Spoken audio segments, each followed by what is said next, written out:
Espírito Santo está conosco todo o tempo. Então, a própria igreja, procure na sua congregação aí convocar um jejum, uma oração, buscar Deus, e você vai ver o resultado. Podemos ver que o apóstolo Paulo, em Romanos, aí, ele fala com a região de Acaia, da Macedônia, que os irmãos concordaram. Ele falava com os irmãos concordaram em enviar uma ajuda a Jerusalém. E ele, preocupado desses irmãos chegarem a Corinto e os coríntios não estarem preparados, não terem aí feito já uma coleta geral para ajudar os irmãos de Jerusalém, e assim tanto o apóstolo Paulo como eles passariam vergonha, então ele adverte a eles e diz para eles: olha, preparem, porque os irmãos vão passar para pegar essa ajuda. E ele também está desejando ir, ele quer supervisionar essa distribuição de alimentos, ele próprio quer supervisionar isso lá em Jerusalém. Ele quer ir junto com os irmãos levando essa ajuda, preocupado em que essa ajuda fosse bem distribuída e realmente a quem precisasse. E ele então, para explicar aos coríntios essa ajuda, ele diz: olha, lembrem-se que o Evangelho começou em Jerusalém, começou com os apóstolos, e eles que enviaram bastante pessoas por toda a terra para pregar o Evangelho, que é a melhor coisa que existe, a melhor semeadura que existe, semeando a palavra de Deus, a salvação. Então, se eles fizeram essa distribuição tão importante, a distribuição espiritual que está acima de qualquer coisa, então os coríntios deveriam retribuir essa ajuda que eles deram, ajudando aos necessitados de Jerusalém, da igreja em Jerusalém. Então, quando você dá uma coisa material a alguém, essa coisa é inferior àquela que aquele alguém te deu espiritualmente. Então, eles deveriam retribuir materialmente o que receberam espiritualmente. E quem nós devemos ajudar? Então, o apóstolo Paulo está ensinando, e a palavra de Deus diz: primeiro aos da igreja. Só se não houver necessitado na igreja que nós vamos ajudar os que não são da igreja. Então, primeiro os da igreja, depois os que são fora da igreja. Então, nós devemos recolher alimentos, ajuda, roupas e tal, tudo que for necessário para ajudar as pessoas, e devemos ajudar então os irmãos, os domésticos da fé, que são os da igreja. Sobrou, então nós vamos agora ajudar aos que estão fora da igreja. Então não deve haver na igreja nenhum necessitado. Então nós devemos saber que deve haver uma regularidade nessa distribuição de alimentação. Que tipo de regularidade? Os irmãos lá tinham o costume, então, no primeiro dia da semana, fazer essa coleta de alimentos, roupas, calçados e ajuda financeira também para os necessitados. Primeiro dia de semana, eles diziam o dia do Senhor. Não quer dizer que nós guardamos um dia. Tem gente aí que guarda dia, então eles acham que nós guardamos dia também. Mas todos os dias são dias do Senhor para nós. Agora, esse dia do Senhor citado aqui na Bíblia quer dizer o primeiro dia da semana, porque era o dia que eles se reuniam para cear, para fazer oração, adorar a Deus, e comemorando a ressurreição de Jesus, o dia que Jesus ressuscitou, o primeiro dia da semana.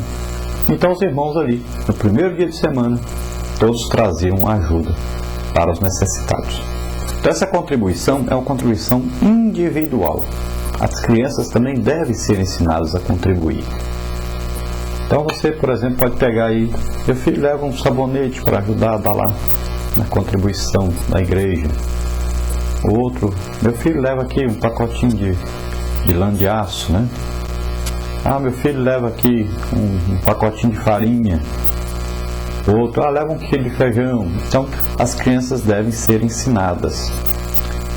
Devem ser ensinadas também a dar o dízimo daquilo que recebem. Meu filho, toma aqui R$10 para você. Meu filho, lembre-se que desses 10, R$1 aí não é seu.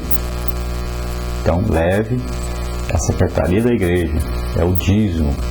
Faça isso, ensine a sua criança, e ela será bem-aventurada.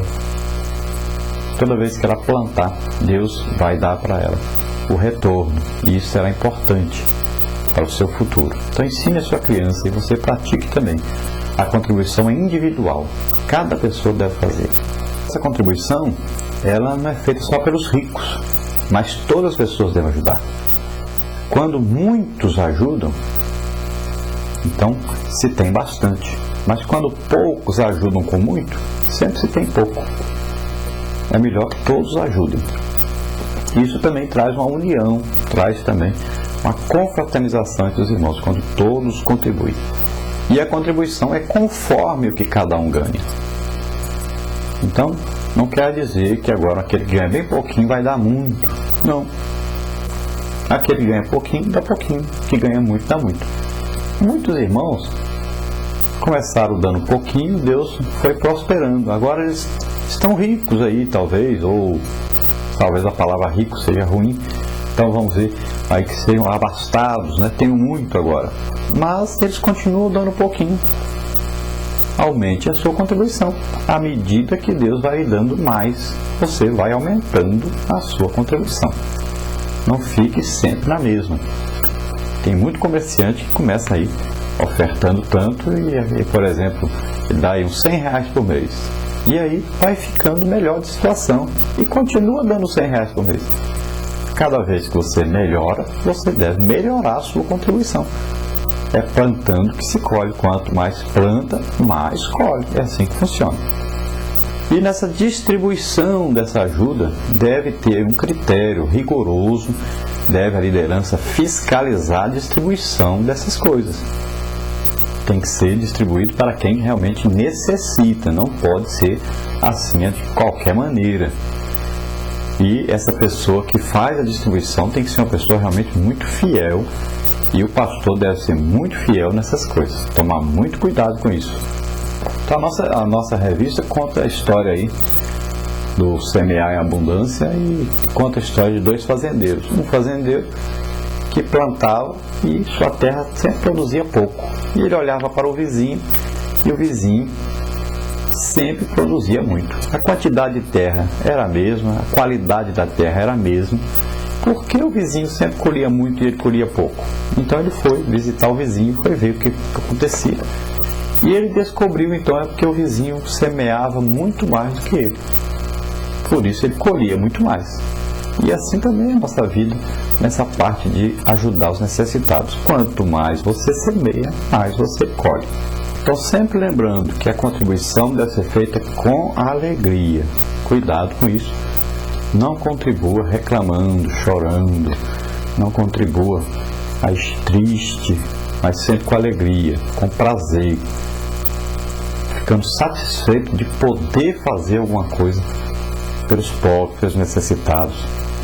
Sabendo que está fazendo para o próprio Deus. Quando você ajuda um pobre necessitado, você está fazendo para Deus.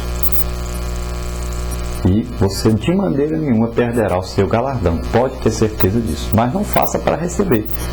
Deus não é banqueiro. Tem muita gente fazendo aí, troca com Deus. Vou te dar tanto, você me dá tanto. Vou aplicar tanto para receber 100 vezes mais. Não existe isso. Então não faça isso não. Você estará praticando uma negociata com Deus. Deus não é banqueiro. Cuidado com isso. Faça sempre com abundância. Faça para Deus com amor, não esperando nada em troca, sabendo, claro, que Deus recompensa aqueles que são justos, aqueles que praticam realmente o amor cristão. Então saiba que não é importante a quantia que você está empregando, que você está aí utilizando para ajudar na obra de Deus. Não é a quantidade de coisas que você vai dar para as pessoas, mas aquilo que você realmente pode dar. Não dê além do que pode. Às vezes você vai passar necessidade, depois vai precisar de ajuda também. Então dê aquilo que você pode dar, aquilo que você pode ofertar, a quantidade que você pode.